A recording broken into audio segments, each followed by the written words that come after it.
بسم اللہ الرحمن الرحیم۔ احکام و معارف۔ اس آیت میں فرشتوں کو حکم دیا گیا کہ آدم علیہ السلام کو سجدہ کریں، اور سورہ یوسف میں حضرت یوسف علیہ السلام کے والدین اور بھائیوں کا مصر پہنچنے کے بعد یوسف علیہ السلام کو سجدہ کرنا مذکور ہے۔ وَخَرُّوا لَهُ سُجَّدًا، یہ تو ظاہر ہے کہ یہ سجدہ عبادت کے لیے نہیں ہو سکتا،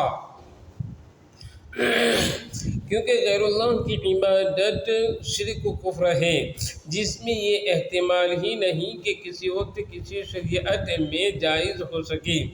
اس کے سوا کوئی احتمال نہیں کہ قدیم انبیاء کے زمانے میں سجدے کا بھی وہی درجہ ہو سکتا ہوگا جو ہمارے زمانے میں سلام، مصافحہ، معانقہ اور دست بوسی اور تعظیم کے لیے کھڑے ہو جانے کا ہی ہے۔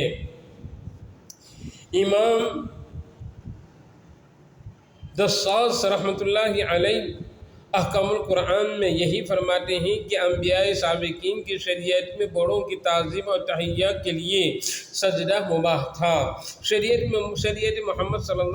محمدیہ صلی اللہ علیہ وسلم میں منسوخ ہو گیا اور بڑوں کی تعظیم کے لیے صرف سلام، مصافحہ کی اجازت دی گئی۔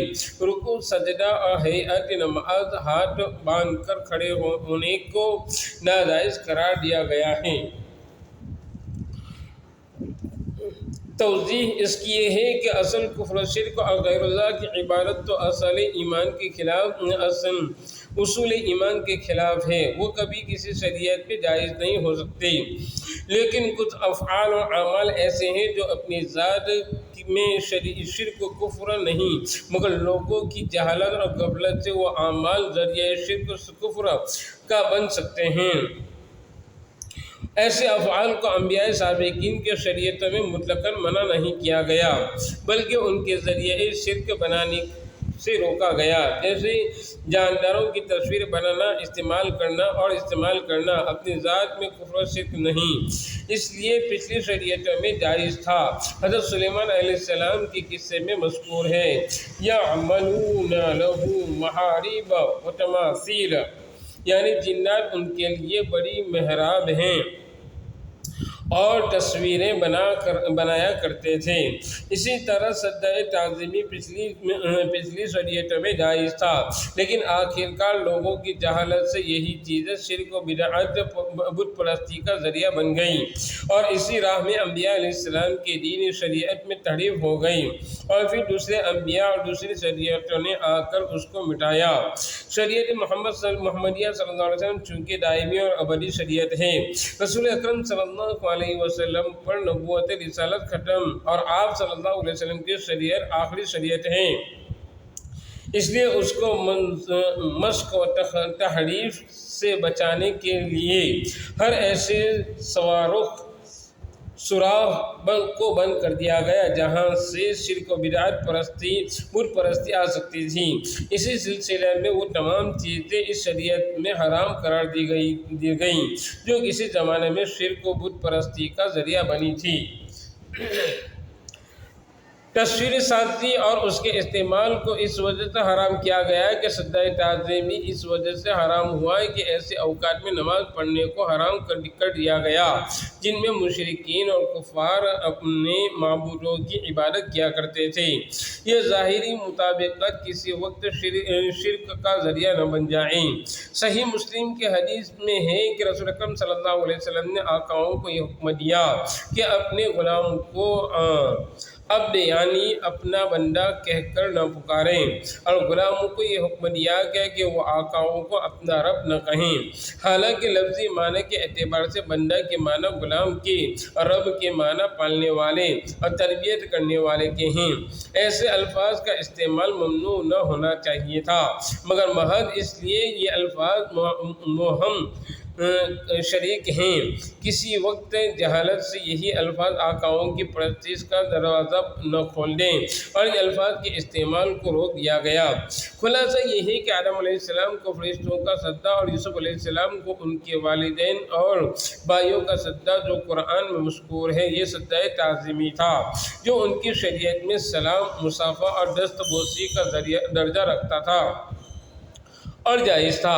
شریعت محمدیہ صلی اللہ علیہ وسلم کو کفر و شرک کے شائبہ سے بھی پاک رکھنا تھا، اس لیے اس شریعت میں اللہ تعالیٰ کے سوا کسی کو قصد تعظیم بھی سجدہ یا رکوع کرنا جائز نہیں رکھا گیا۔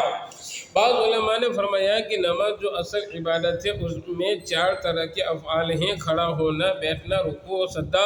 ان میں سے پہلے دو یعنی کھڑا ہونا اور بیٹھنا ان کے ایسے کام ہیں جو عادتاً بھی مسلمان اپنی ضرورتوں کے لیے کرتا ہے اور عبادتاً بھی نماز میں کے لیے کیے جاتے ہیں، مگر رکوع اور سجدہ ایسے فعل ہیں جو انسان عادتاً نہیں کرتا، وہ عبادت ہی کے ساتھ مخصوص ہیں، اس لیے ان دونوں کو شریعت محمدیہ میں عبادت ہی کا حکم دے کر غیر اللہ کے لیے ممنوع کر دیا۔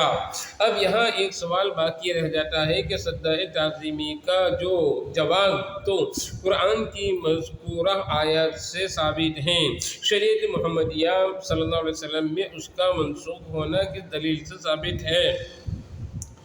اس کا جواب یہ ہے کہ رسول اکرم صلی اللہ علیہ وسلم کے احادیث متواترہ مشورہ سے سجدہ تعظیمیہ کا حرام ہونا ثابت ہے۔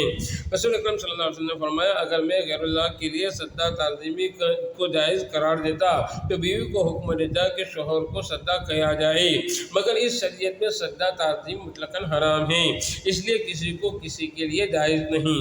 یہ حدیث 20 صحابہ کرام کی روایت سے ثابت ہے۔ اصول حدیث کی معروف کتاب تدریب الراوی میں ہے کہ جس روایت کو 10 صحابہ کرام نقل فرما دیں تو وہ حدیث متواتر ہو جاتی ہے، جو قرآن کی طرح قطعی ہے۔ یہاں تو 20 صحابہ کرام سے منقول ہے۔